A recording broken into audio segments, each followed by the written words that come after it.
Disik, yaitu brand baju kami. Saya sendiri Venska dan ini rekan saya Mela.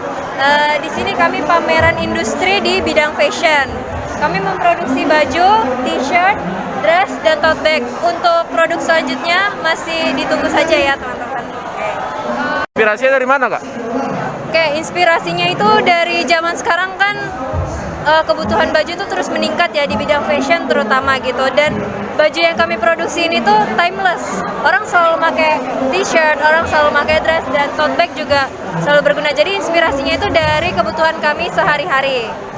Dan kemudian kami di sini terinspirasi juga dari anak-anak disabilitas, di mana brand kami juga mengambil gambar anak-anak disabilitas. Jadi nanti kami sharing profit dengan mereka. Itu keunggulan produk kami. Kira-kira kendalanya apa, Kak?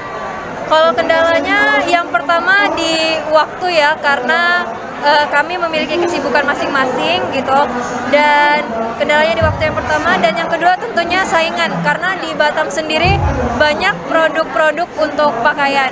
Jadi kendala terbesar kami dua itu saja. Kira-kira untuk budgetnya gimana? Budget ya, budget untuk modal tentu dari uang pribadi kami, dan alhamdulillah brand kami sudah mendapatkan investor yang saya tidak bisa sebutkan di sini. Terima kasih. Apa lagi ya? Kakak ini ya dari Poltek. Iya. Oh iya, kami dari Poltek. Kebetulan kami juga mahasiswa Poltek kelas malam, dan jadi kami di sini sebagai industri, bukan yang sebagai PPL, karena kami udah memproduksi sendiri seperti itu. Terima kasih, Kak. Oke, terima kasih waktunya ya.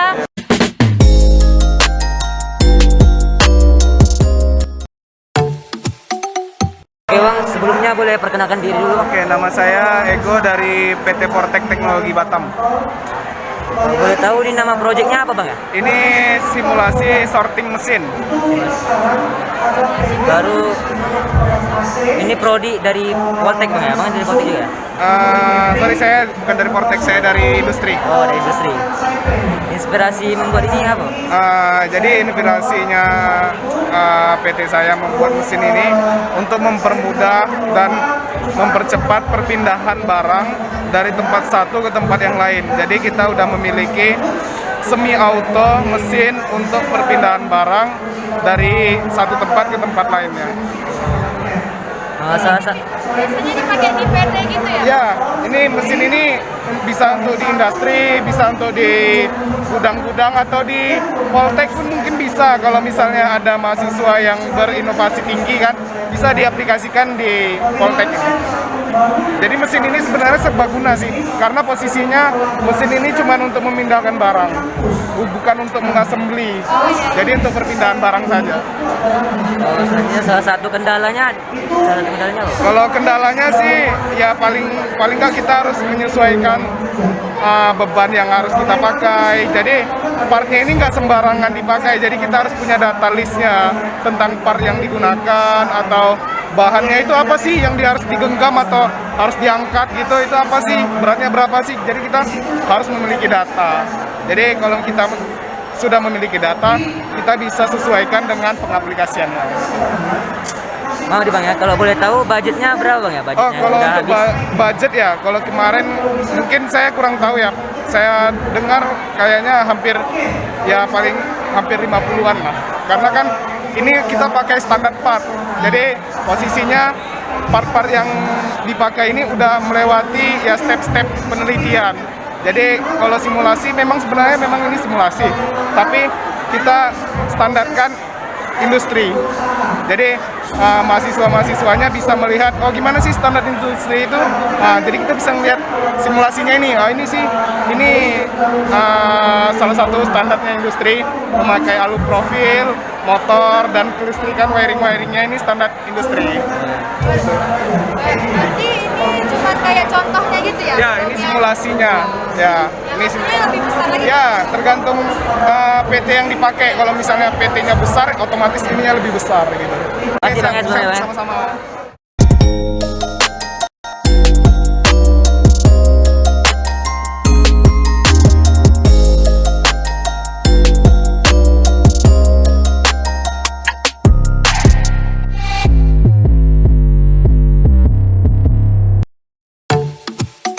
perkenalan dulu Kak. Oh, perkenalkan kami dari kelompok PBL SMT Proses kategori proses fabrikasi atau manufacturing. Untuk nama proyeknya apa Kak? PBL ini SMT Proses. Kegunaannya sendiri untuk apa Kak? Kami tuh kayak mau buat itu apa? Nge-printing dari yang Arduino Uno misalnya contohnya itu. Jadi kami yang printing gitu proses-prosesnya ya gitu. Untuk kendalanya mungkin ada Kak?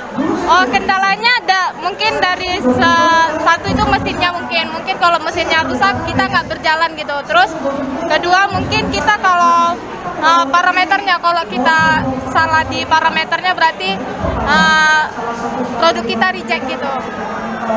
Inspirasi untuk ngebuat ini apa Kak? Ini kami kan dari PBL jadi kami kan itu untuk dapatkan nilai ya. Untuk budget Kak?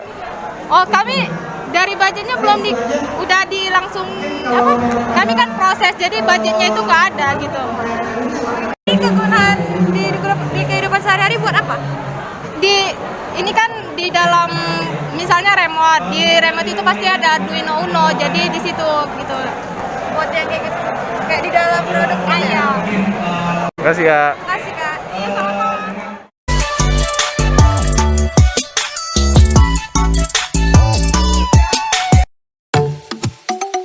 Boleh nggak Kak kenalin diri dulu? Perkenalkan, kami dari tim PBL Akuntansi Pesantren. Saya sendiri namanya Ainun. Kalau saya Rosa, Kakak dari ini ya, dari Poltek juga? Iya, dari Poltek. Prodi? Oh, Prodi ya. Kalau kakak, akuntansi manajerial semester 7. kalau kakak sendiri akuntansi manajerial semester 3. Terus dan inspirasi kakak bikin PBL ini apa?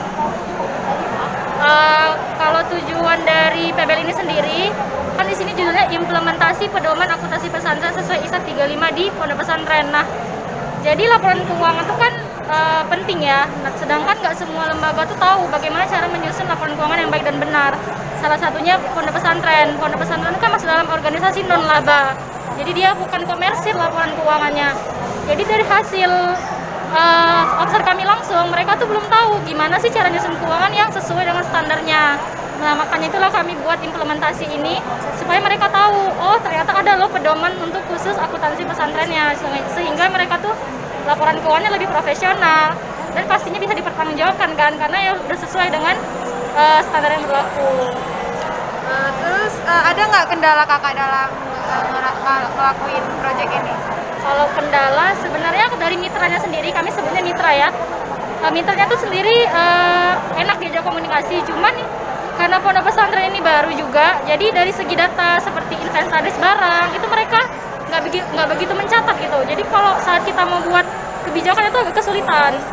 Terus mereka juga belum punya tenaga keuangan, jadi mereka masih ngurus sendiri. Jadi pengurusnya itulah yang mengurus pesantren dan keuangannya sendiri. Jadi mereka belum punya staff-staff untuk keuangan, untuk administrasi belum punya. Jadi itu kesulitannya sih.